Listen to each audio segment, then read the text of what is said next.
Islam started when I actually came to Malaysia. I was originally anti-Islam. I didn't like Muslims. I wasn't exposed to many Muslims at all. And after the events of like 9/11 and the bombings in London, I was, naturally scared of Muslims and didn't really like Muslims at all. And obviously I was against sort of the whole ideology of Islam. And then I was given a chance to come to Malaysia, to study here in Malaysia for 1 year, and I was instantly exposed to the beauty of Islam through the akhlaq of the Muslims here.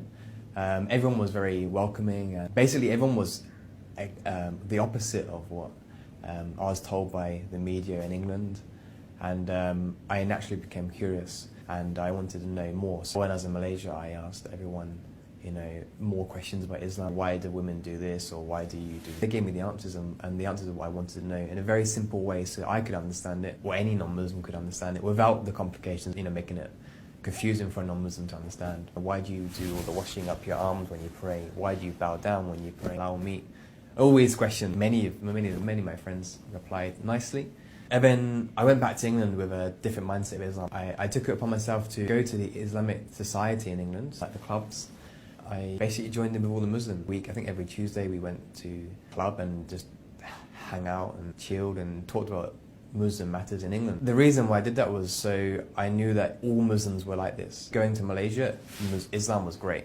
Going to England, I wanted to make sure it was the same thing.